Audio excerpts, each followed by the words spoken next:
அனைவருக்கும் வணக்கம். இன்னைக்கு ஹிந்து நியூஸ் பேப்பர்ல என்ன இம்பார்ட்டன்ட் நியூஸஸ் இருக்கு அப்படிங்கிறத பார்ப்போம். ஸோ இங்க பார்த்தீங்க அப்படின்னா, first justice BR. Gavai takes over as 52nd chief justice of India அப்படின்னு சொல்லி குடுத்துருக்காங்க. இந்தியாவோட 52வது உச்சநீதிமன்ற தலைமை நீதிபதியாக பி.ஆர். பிரஸ் பூஷன் ராமகிருஷ்ண கவாய் அப்படிங்கிறவர் வந்திருக்காரு. சரிங்களா? ஸோ இவர பொறுத்தவரைக்கும் இத பேசிக்கா ஃபேக்சுவல் இன்ஃபர்மேஷன் பார்த்தோம்னா, ஆர்டிகிள் 124 சப் கிளாஸ் 2 படி நம்ம சுப்ரீம் கோர்ட்டோட சீஃப் ஜஸ்டிஸ் அப்பாயின்ட்மென்ட் இருக்கு. இந்தியாவோட ஃபர்ஸ்ட் சீஃப் ஜஸ்டிஸ் பார்த்தீங்கன்னா, ஹரிலால் கன்னியா அப்படின்னு சொல்லுவாங்க. இந்தியாவோட லாங்கஸ்ட் சர்விங் சீஃப் ஜஸ்டிஸ் அப்படின்னு பார்த்தீங்கன்னா, ஒய்.வி. சந்திரசூட். ஓகேங்களா? லாங்கஸ்ட் சர்விங் அப்படின்னா ஒய்.வி. சந்திரசூட். இதே ஷார்ட்டஸ்ட் அப்படின்னு பார்த்தீங்கன்னா, கமல் நாராயண் சிங் அப்படிங்கிறவரு ஷார்ட்டஸ்ட்டா இருந்திருப்பாரு. 17 நாள் மட்டும் தான் இருந்திருப்பாரு. அடுத்தது இந்தியாவோட 50த் சீஃப் ஜஸ்டிஸ் யாரு அப்படின்னு பார்த்தீங்கன்னா, நமக்கு டி.ஒய். சந்திரசூட். சரியா? பேசிக்கா இருக்கக்கூடிய ஃபேக்சுவல் இன்ஃபர்மேஷன் இந்த டேட்டா ஐ மீன் இந்த ஆர்டிக்கிள பொறுத்தவரைக்கும். சரியா? ஸோ நெக்ஸ்ட் பார்த்தீங்க அப்படின்னா, நமக்கு Adi Dravidar and tribal welfare அது ரிலேட்டடா எஜுகேஷன் ரிலேட்டடா அங்க எப்படி பெர்ஃபார்ம் பண்றாங்க அப்படிங்கிறத பத்தி ஒரு சிறப்பு செய்தி தமிழக அரசாங்கம் வெளியிட்டிருந்தாங்க. இதுல முக்கியமா நம்ம தெரிஞ்சுக்க வேண்டிய ஒரு விஷயம், நமக்கு தெரியாத ஒரு விஷயம் இதுல இருந்துச்சு. என்ன அப்படின்னு பார்த்தீங்கன்னா, அண்ணல் Ambedkar Overseas higher education program. ஓகேங்களா? அண்ணல் அம்பேத்கர் பேர்ல வெளிநாட்டுக்கு போய் ஆதி திராவிடர் மற்றும் பழங்குடியினர் மாணவர்களா இருப்பாங்க இல்லையா? ஸோ அவங்கள வெளிநாட்டுக்கு போய் படிக்க வைக்கிறாங்க. சரியா? ஸோ இந்த திட்டத்துக்கு கீழ பார்த்தீங்கன்னா, முன்னாடி இந்த திட்டத்துக்கு கீழ பயன்பெறணும் அப்படின்னா, நம்ம குடும்பத்தோட ஆனுவல் ஃபேமிலி இன்கம் அப்படிங்கிறது ரூ. 3,00,000 இருக்கணும். ஸோ இப்போ இந்த திட்டத்துக்கு கீழ என்ன பண்ணியிருக்காங்க அப்படின்னா, இந்த 3,00,000 இருந்தத 12,00,000 இன்கிரீஸ் பண்ணியிருக்காங்க. ஓகேங்களா?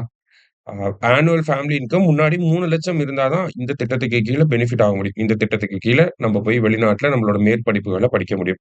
ஆனா, இப்போ 3,00,000 இருந்து 12,00,000 இன்கிரீஸ் பண்ணனால, நெறைய பேர் பெனிஃபிட் ஆக ஆரம்பிச்சிருக்காங்க. முன்னாடி 3,00,000 இருந்தப்ப 2020, 21ல பார்த்தீங்கன்னா, இந்த திட்டத்துக்கு கீழ 9 பேர் தான் பயனாளிகளா இருந்தாங்க. ஆனா, இப்போ 176 பேர் வந்து பயனாளிகளா வந்திருக்காங்க. ஓகேவா?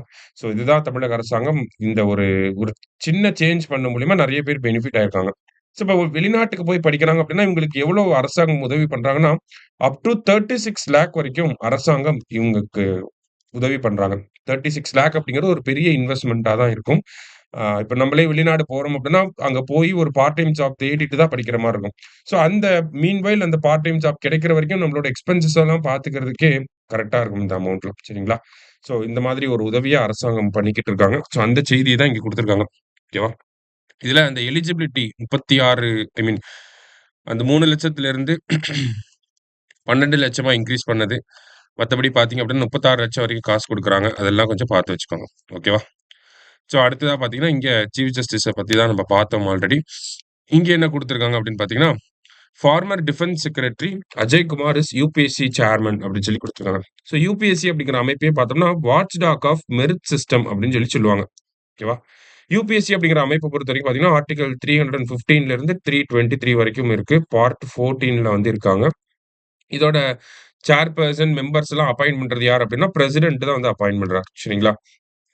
சோ இவங்களோட காம்போசிஷன் வந்து நம்மளோட கான்ஸ்டிடியூஷன்ல சொல்லப்பட்டிருக்கா? அரசியலமைப்புல சொல்லப்பட்டிருக்கா? அப்படின்னு பார்த்தா கிடையாது.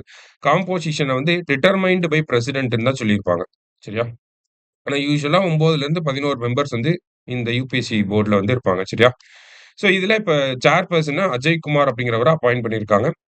இவரோட பதவி காலம் பார்த்தீங்கன்னா, 6 years or 65 years of age வரைக்கும் இருப்பார். சரியா? பேசிக்கான டேட்டாவ பார்த்திருக்கோம். அடுத்ததா பார்த்தீங்க அப்படின்னா, ஒரு ஆன்டி நக்சல் ஆப்பரேஷன். அதாவது இந்தியாவோட சிஆர்பிஎஃப் இருக்காங்க இல்லையா?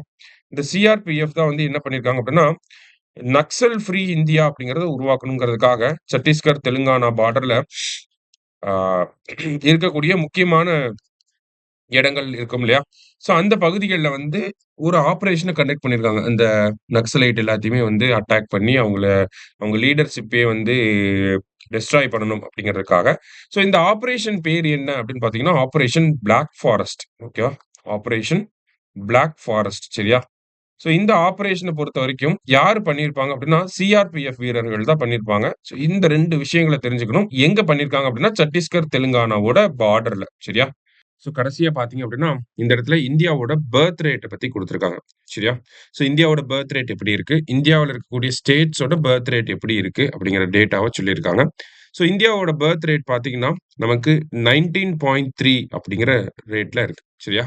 கான்ஸ்டன்ட்டா பார்த்தீங்கன்னா, ஒரு 1.12% வந்து இயர் ஆன் இயர் ஓகேங்களா? ஒவ்வொரு வருஷமும் ஒரு 1% வந்து 1.12% வந்து கம்மியாயிட்டே வருது.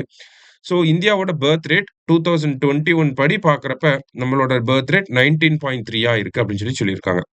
ஆனா, ஒரு சில ஸ்டேட்ஸோட பர்த் ரேட் வந்து பார்த்தீங்கன்னா, நேஷனல் ஆவரேஜ விட 2 மடங்கு கம்மியா இருக்கு. 2 மடங்கு வேகமா டிக்ளைன் ஆயிட்டே வருது அப்படின்னு சொல்லி குடுத்துருக்காங்க. எந்தெந்த ஸ்டேட்லாம் அப்படின்னு பார்த்தீங்கன்னா, டெல்லி, கேரளா, தமிழ்நாடு. இந்த 3 ஸ்டேட்டும் பார்த்தீங்கன்னா, ஸோ நேஷனல் ஆவரேஜ் அப்படிங்கிறது பார்த்தீங்கன்னா, 1%ல கம்மியாயிட்டு வருது. ஓகேங்களா? ஒவ்வொரு வருஷமும் 1.12% கம்மியாயிட்டு வருது. ஆனா, தமிழ்நாடு பார்த்தீங்க அப்படின்னா, ஒவ்வொரு வருஷமும் 2.35% நம்மளோட பர்த் ரேட் கம்மியாகுது. இப்போ ஒரு வருஷத்துல 100 இருக்கு அப்படின்னா, அதுக்கு அடுத்த வருஷத்துல பார்க்குறப்ப இதுலேருந்து ஒரு 2.25% கம்மியாகுது. 2.35% கம்மியாகுது. அந்த மாதிரி ரேட்ல கம்மியாயிட்டு வருது அப்படிங்கிறத சொல்லியிருக்காங்க. ஓகேவா? ஸோ, டெல்லி, கேரளா, தமிழ்நாடு ஓகேங்களா? ஸோ இந்த 3 ஸ்டேட்டும் பார்த்தீங்கன்னா, நேஷனல் லெவல் டிக்ளைன விட இந்த 3 ஸ்டேட்லயும் டிக்ளைன் அதிகமா இருக்கு அப்படிங்கிறத சொல்லியிருக்காங்க. ஒரே ஒரு ஸ்டேட்ல மட்டும் தான் இந்த பர்த் ரேட் அப்படிங்கிறது இன்கிரீஸ் ஆயிருக்கு. ஓகேங்களா? அது எந்த ஸ்டேட் அப்படின்னு பார்த்தீங்கன்னா, உத்தரகாண்ட். ஓகேங்களா? ஒரே ஒரு ஸ்டேட்ல மட்டும் தான் இன்கிரீஸ் ஆயிருக்கு. அது எந்த ஸ்டேட் அப்படின்னு பார்த்தீங்கன்னா, உத்தரகாண்ட்ல மட்டும் இன்கிரீஸ் ஆயிருக்கு. சரியா? ஸோ இத ஞாபகம் வச்சுக்கணும். கடைசியா பார்த்தீங்க அப்படின்னா, டிஎஃப்ஆர், ஜிஆர்ஆர் அப்படின்னு சொல்லி 2 குடுத்துருக்காங்க. ஸோ டிஎஃப்ஆர்னா டோட்டல் ஃபெர்டிலிட்டி ரேட். ஒரு விமன் அவங்களோட ரீப்ரொடக்டிவ் ஏஜ்ல எவ்வளவு குழந்தைகள பெத்துக்கிறாங்க அப்படிங்கிறது தான் டிஎஃப்ஆர். சரிங்களா? இதுவே ஜிஆர்ஆர் அப்படின்னா என்னன்னா, கிராஸ் ரீப்ரொடக்ஷன் ரேட் அப்படின்னு சொல்லி சொல்லுவாங்க. ஓகேங்களா? ஸோ இந்த கிராஸ் ரீப்ரொடக்ஷன் ரேட் அப்படின்னா என்ன அப்படின்னு பார்த்தீங்கன்னா, ஒவ்வொரு பெண்ணுக்கும் இருக்கக்கூடிய பெண் குழந்தைகள பத்தி பேசுவாங்க. சரிங்களா? ஸோ ஒவ்வொரு பெண்ணுக்கும் இருக்கக்கூடிய பெண் குழந்தைகள், அந்த பெண் குழந்தைகள் நல்லா ஆரோக்கியமா வளர்ந்து, அவங்களுக்குன்னு ஒரு குழந்தைகள பெத்துக்குவாங்க இல்லையா? ஸோ அந்த ரேட்ட தான் என்னன்னு சொல்றாங்கன்னா, கிராஸ் ரீப்ரொடக்ஷன் ரேட் அப்படின்னு சொல்லி சொல்றாங்க. சரியா? ஸோ இது வந்து புதுசா இருக்கக்கூடிய ஒரு டெர்ம் ஒரு சில பேருக்கு இருக்கலாம். ஸோ இது 2யும் பார்த்து வச்சுக்கோங்க. சரியா? ஸோ இன்னைக்கு நியூஸ் பேப்பர்ல இருந்து முக்கியமான செய்திகள பார்த்திருக்கோம். நன்றி.